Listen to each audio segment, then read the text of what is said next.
schedule this week with a Friday game? Well, our day off would be Saturday. We usually have our day off is Monday, so our day off would be Saturday. And so we came in yesterday afternoon since we had an early game and had meetings and just a slight walkthrough because they're still sore from the game. And today we came out. Tomorrow we're going pads, and then Tuesday we'll be back in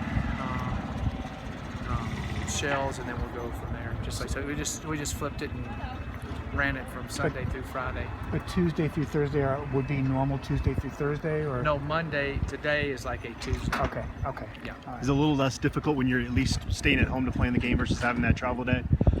Yeah, but we would have practiced that morning before we traveled, and especially with a night game type situation. But we would have done the exact same schedule. We would have done. With no bye week and then adding a short week in there, has it been difficult to try to come up with a schedule to keep you guys healthy? This weekend's our mini bye week coming up. So that's how I tell them. This is y'all's bye week. We've just been going along. I don't think anybody's even blinked. I think they just keep going. Anything looking in the film, something that jumped out at you that you didn't notice during the game, or gave you better understanding of what happened? Yeah, I still think that they were,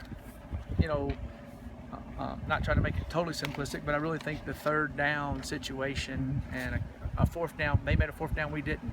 You change 3 of those either way on third down, and we flip the 2 fourth downs. It's a little bit of a different football game, score-wise. We're right there in the thick of it. They dominated on the third down, and we were terrible. That's basically what happened. Because it wasn't like they hit the reverse. I understand that, but we made them earn it for a lot of the game, and we were moving the ball, and got stopped on some third downs. Third down is so critical.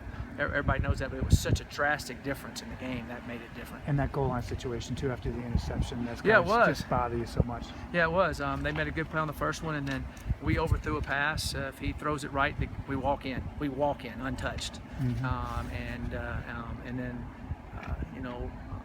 we went for it on the fourth down and didn't make it.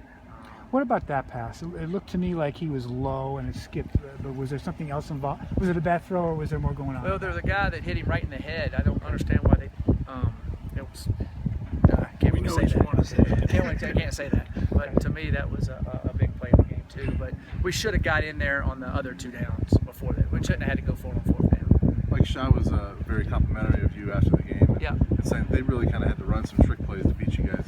Yeah. Did you feel strong or feel good about how you guys held up on the straight up plays and with your in the trenches, things like that? We played hard. They're a very physical football team, a very mature football team, and they knew what they were doing, and the quarterback got them in a lot of right positions and that type of thing, and so I thought they did a good job, of course, and we felt like we could play hard with them and do some things, and just like I said earlier, I was disappointed in our third down production on both sides of the ball. They made a few plays and we didn't in those situations, but I think that we're physically starting to catch up with them a little bit. What are a couple of your biggest challenges this week now? USC is loaded with talent. I can't say it enough. They're loaded with talent, their offensive line. The offensive line we played at Stanford is excellent. They're big. They're huge. They're really good. They got 2 guys 350 and 360, and you go, can they move? And you watch them. They're like ballerinas. I mean, they can move and jump and move, and they're athletic and they're huge. And their offensive line's good. The quarterback's a mature quarterback. They got really good running backs, good receivers. Their secondary is quick as lightning, and their D line's big and athletic. They got young Mike linebacker that's really good that we've known for a long time from Granite Bay, up in the Sacramento area. They're a really good football team. So there's a lot of things we need to be concerned about. And then, when you kick it to them, they get some good returners too. So you can't really, you're holding your breath the whole time. And our kids will be ready to go. They're excited about playing on ESPN. You and I are old enough to remember USC when it was John McKay and Ricky Bell and racking up national championships right and left and Heisman Trophy. It's been different in the current era, but they're still able to recruit. Oh yeah, wasn't too long ago they were up for national champion Sure, after national champion, sure. not that long ago. Right.